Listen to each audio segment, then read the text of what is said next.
Գյուրջան Կասկադ, ցանկացած համեմատություն մեր օգտին է։ Այսօր 36 տարի առաջ մեր պատմության ամենալուսավոր գործընթացի մեկնարկն է տրվել, գործընթաց, որը հիմք դրեց Երրորդ հանրապետությանը, գործընթաց, որի շնորհիվ մենք ունեցանք հաղթանակ Արցախյան առաջին պատերազմում, գործընթաց, որը ամենալուսավորն էր, ամենաժողովրդականը, ամենադեմոկրատականը, ոչ միայն հետխորհրդային տարածքում, այլ Արևելյան Եվրոպայի ողջ տարածքում։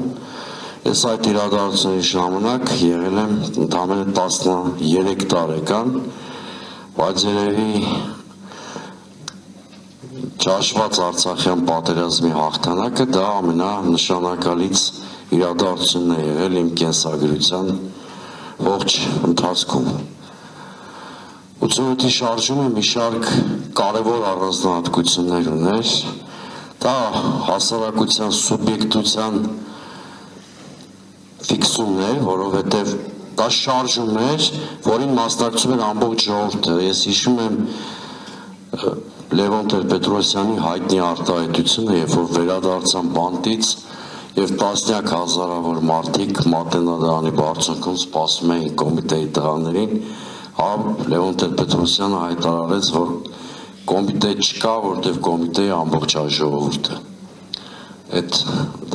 արտահայտության մեջ իսկապես կար ճշմարտություն, բոլոր որոշումները կամ հրապարակի ազդակով էր կայացվում, կամ հենց հասարակության մասնակցությամբ։ Երկրորդ կարևոր առանձնահատկությունը դա լիդերության արդյունավետությունն էր։ Ղարաբաղ կոմիտեն իր 11 անդամներով,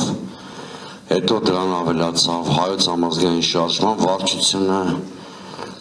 ընդհանրապես կոմիտեներ կային իմ հիշելով, բոլոր կոլեկտիվներում, ակադեմիայում, Մերգելյանում, իր արդյունավետությամբ կարողացավ շատ նշանակալից դեր ունենալ։ Սա հետ-սովետական տարածքի միակ շարժումն է, որ Հայաստանի անկախությանը կարողացել է հասնել բացառապես լեգալ ճանապարհով։ Հայոց համազգային շարժումը բացառիկ քաղաքական ուժ է, որտեղ կոմունիստական կուսակցությանը պարտության է մատնել խորհրդային միության ընտրական օրենսդրության համաձայն շրջանակներում կամ իրականում տեղի է ունեցել հեղափոխություն, բայց այդ հեղափոխությունը ունեցել է էլեկտորալ դրսևորում։ 1990 թվականի մայիսի 20-ին, եթե չեմ սխալվում, Գերագույն խորհրդի ընտրությունները տեղի ունեցան եւ բացի այդ Ղարաբաղ կոմիտեն, հետո Հայոց համազգային շարժումը նոր քաղաքական խոսքեր հայ իրականության մեջ։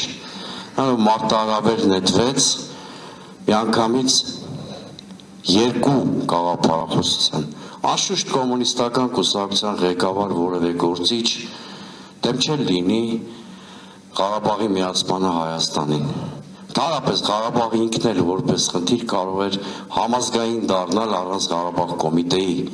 բայց ամբողջ խնդիրը Ղարաբաղյան շարժման հենց այն էր, որ այդ շարժումը շատ ունիվերսալ էր, շատ տարողունակ էր,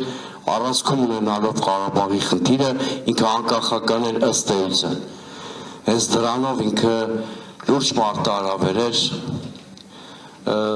կոմունիստական իշխանությանը եւ եթե շատ անկեղծ լինենք, մեր պետականության կայացման շարժում էր դա։ Սկսած մանավանդ 1989 թվականի օգոստոսի ծրագրային փաստաթուղթերն են շատ լավ հիշում, 89 թվականի նոյեմբերի 4-ի առաջին համագումարը, որին 14 տարեկան էի, բայց արդեն մասնակցեցի, մեծ հպարտությամբ հիշում եմ այդ միջոցառումը եւ պատահական, եւ ամենակարևորը, Հայոց համազգային շարժման բանաձևումները էապես տարբերվում էին հայ ավանդական քաղաքական մտքի, իմ կարծիքով փակուղային լուծումներից ու բանաձևերից։ Հայոց համազգային շարժման ուժերն էր, որ ինքը կարողացավ ազգային էգոիզմը հաղթահարել եւ ձևավորել օրակարգ, որը համաշխարհային զարգացումների համատեքստին ներդաշնակ է։ Սրանով էր նաև մեր շարժումը տարբերվում մնացած բոլոր շարժումներից։ Պատահական չէ, որ 88 թվականի վերջից սկսած երկրում հաստատվել էր փաստացի երկիշխանություն։ Փողոցը ղեկավարում էր Ղարաբաղ կոմիտեն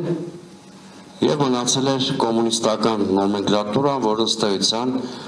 օր-օրի մաշում էր։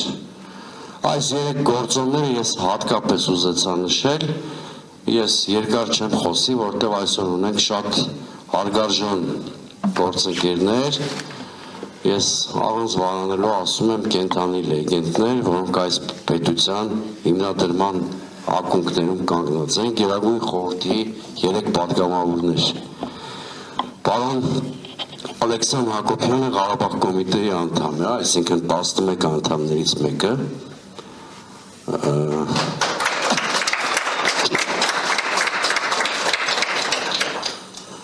եւ բացի այդ պարոն Ալեքսան Հակոբյանը նաև պատմաբան է եւ ես կարծում եմ այս դեպքում նաև նրա շնորհիվ սերունդները կիմանան մեր պատմության ամենալուսավոր էջերից մեկի մասին, նորագույն շրջանի ամենալուսավոր կետը առանց վարանելու։ Հիմա ցավոք սրտի Ղարաբաղ կոմիտեի անդամներից 4-ն են մեր հետ, բոլորին մաղթենք երկար կյանք եւ Աստված տա պարոն Հակոբյանը, մյուսները տեսնեն այն Հայաստանը ինչի համար պայքարել են։ Պարոն Արամ Մանուկյան, անկախության հռչակագրի անկախությանը ասոցացվող գործիչը եւ պարոն Գևորգ Բաղդասարյանը, Հայաստանի ՀԽՍ վերջին Գերագույն խորհրդի եւ Հայաստանի Հանրապետության առաջին Գերագույն խորհրդի պաշտպանության հանձնաժողովի նախագահ Վազգեն եւ ներքին գործերի Վազգեն Սարգսյանից հետո, այսինքն Վազգեն Սարգսյանը նշանակվեց պաշտպանության նախարար, պարոն Բաղդասարյանը տրվեց այդ պաշտոնին։ Առաջինը ես ձայնի իրավունք կտամ պարոն Հակոբյանին, միջև ձայնի իրավունք տալը ասեմ, դա իմ սուբյեկտիվ ընկալումն է պարոն Հակոբյան, բայց իմ սերնդի բազմաթիվ մարդկանց համար Ղարաբաղ կոմիտեի անդամները եղել են լեգենդներ։